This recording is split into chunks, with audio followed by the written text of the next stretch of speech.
What's up everyone, John from ARTV. It's time for a review of the highly anticipated 5th studio album by pop artist Lady Gaga. It's called Joanne, which is her middle name, Stefani Joanne Germanata. I hope I pronounced that right, otherwise her fans are probably going to murder me. It's the follow-up to 2013's not so successful Art Pop. It was an album that I thoroughly enjoyed, and I feel like it failed to get some of the praise and recognition on the charts that it deserved compared to even some of Lady Gaga's own works. I've been a fan since 2008 whenever The Fame came out. Some of my favorite songs from her come from that record. Some of my favorite pop songs are on that album, and even Born This Way. Born This Way sold over 1 million copies first week, and then Art Pop definitely moved way down from that. I believe it was under 300,000 that it moved week 1, and Joanne is sure to probably be even a step down from that because she's taking bold moves on that. But that is artistic integrity right there, and I respect the hell out of it. It's so rock and roll. And speaking of rock and roll, look at the collaborators that she has lined up for this record. Whenever I heard Perfect Illusion and saw that Kevin Parker of Tame Impala was on this thing, you can hear him all throughout the synthesizers, and Mark Ronson on some of the guitars, and of course the production on that track. Well, I was pretty surprised, and I was really excited. Then I looked through the track listing,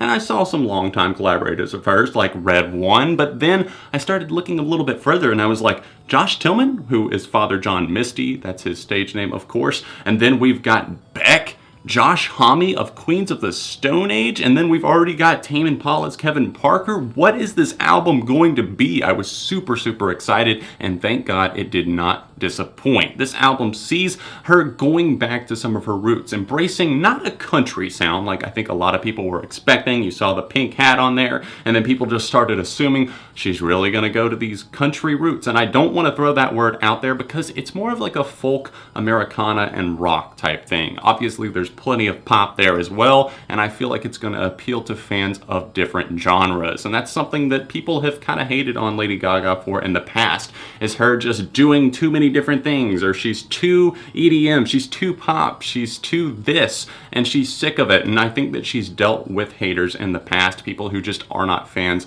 of her image, her style, her music. I can't say that I've been a fan of every outfit that she's ever worn, but does it really matter? No, of course not. Let's talk about the music here. So on this new record, Joanne, like I said, I feel like she did kind of go for this Americana, open and often inspiring feel, but it overall is an album of reflection. And you've got a collection of songs here that have a very kindred spirit about them. They're often uplifting, motivating, and questioning. Like I said, just a very atmospheric and blended record in the sense that they all fit together like missing puzzle pieces, and I like that. It's the most cohesive and coherent I feel like a Lady Gaga album has ever been. Danceable and infectious tunes are still a huge part of Joanne here, not saying that it's overwhelming, but I like that she's able to show us a different side of her without getting like a total facelift. There's still huge pop elements here, but they add in extra instrumentation, maybe some more guitars, a piano, whatever the melody may be. It's often quite captivating, and we see that in moments like the infectious as hell, just all out dance floor ready Ayo. One of my favorite tunes here, just a snappy chorus, and that's something that I feel like has been really missing from pop music in 2016. I mean, her single Perfect Illusion is a fantastic example of what a chorus in pop music can be. It's huge, it's soaring, and it builds each time it comes around, and it sells a lot of emotion as she kind of talks about the distractions and illusions of social media and love and what we think we see and what's not actually there. And then with Ayo, we see her kind of discussing things once again. She's confused at some things, but it's also a huge track for the people that just do not care for her or for her image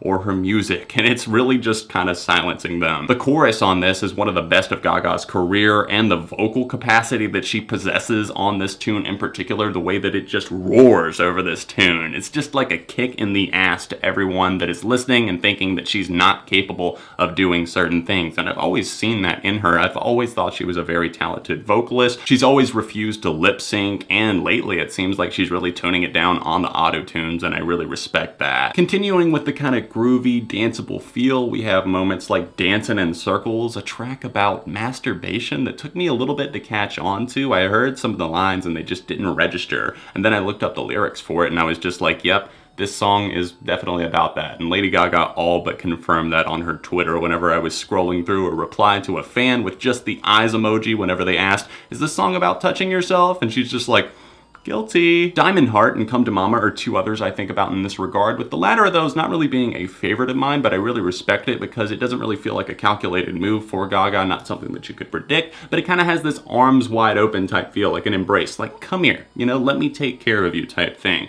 And it feels like an older style of music. And with Diamond Heart, I really appreciate the build and just the payoff on that tune. I would have liked to have seen a little bit more of the incorporation of maybe guitar from Josh Homme on that tune, but overall, I can't complain all that much. Now from there, we move into some more personal tunes on this record. We got Million Reasons from this one, and that is an absolute tearjerker. That one is one that really stirred me the first time I heard it. Her vocal capacity on that tune just really hits like a dagger in the heart. It's one that she's saying, you know, I just need one good one to hold on, whatever it may be. I've been through all of these heartbreaks, all of these relationships, all of these moments in my life that didn't quite add up, but here I am at this new relationship possibly. Just give me one reason to hold on. I'm not saying the ballads on this record are the best I've ever heard, but there are ones that are capable of knocking your socks off at times, like Million Reasons. Like I said, just a sweeping tune. I love the piano and guitar on this track. And then on Angel Down, her collaboration with her longtime friend Red One. This tune just really seems to be talking about just the mass hysteria that is going on in our world right now. Just the chaos, convoluted feelings, and everything that is going on from shootings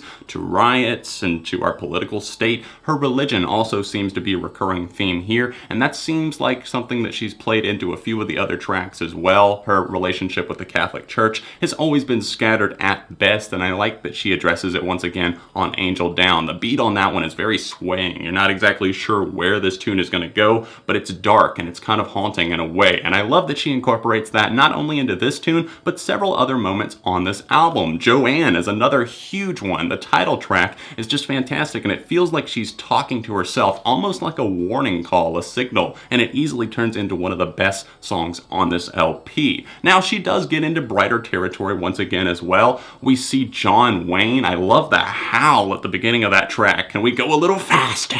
Whew, got me shook over here. I didn't see that one coming, but it's absolutely infectious as hell. I could listen to this one over and over again. Once again, another highlight that I have to praise and call out. And from that, we move into another kind of darker tune like Sinner's Prayer, which really has a standout guitar. I love that. It really stands out, especially after the chorus. Ronson was a big part of that tune, along with Josh Tillman, aka Father John Misty. We could hear his influence big time on Come to Mama, and then of course it plays into Sinner's Prayer as well, coming across quite sarcastic and biting just like he does in his tunes, and I love that he teamed up for two tracks on the album. Sinner's Prayer seems to be about wanting to be accepted even though she is a sinner, and she relates a lot of themes of religion like I was talking about once again, and she doesn't necessarily want to be forgiven. It's just like, hey, I'm gonna keep making mistakes, and you know, this is just who I am. I'm a flawed person, so if we can accept that, then we continue on. If not, then maybe it's time to give it the old axe. Now, the final song that I have not given any mention to yet is Hey Girl, a collaboration with UK singer Florence Welch. A huge fan right here. I loved their last album with Florence and the Machine.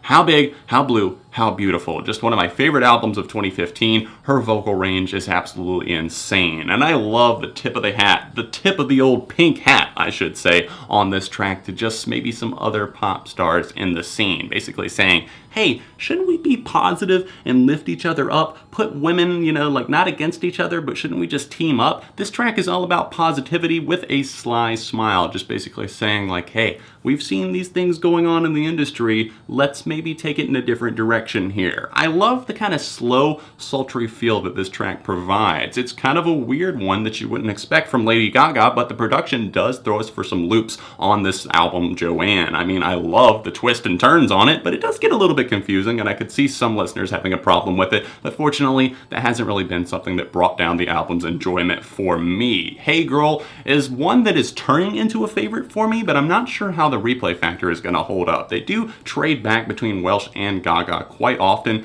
in the verses and even the chorus whenever they team up on this track, and it can get a bit distracting, but the more I've heard it, the more I like it. And once again, it is kind of an uplifting tune, especially for women, just sticking together, having each other's backs. As far as my absolute favorites on Joanne, I'm gonna have to narrow it down to a few, starting with Ayo. That's one that I said that just really thoroughly impressed me on every single level, especially the vocals on that track. Just absolute ace right there. Perfect Illusion really grew on me, a huge single that deserves more attention. And then Dancing in Circles, one that I feel like could have fit on one of her earlier works. Something from the Fame it reminds me of almost in terms of the vocals on this track, just kind of almost whispered, monotone, and the beat on it is really, really sultry as well. I thoroughly enjoy that. Million Reasons, a standout ballad along with Joanne, two huge tunes. And then John Wayne, another massive, catchy as hell tune that really I feel like it's gonna get underappreciated. That and Diamond Heart are gonna round out my top favorites here. So overall, you can see that I'm really thoroughly enjoying this project. I was hoping for it to be great, and it absolutely is. Probably my favorite, if not like tied for favorite Gaga album to date. So I hope you guys will enjoy it as well. For me personally,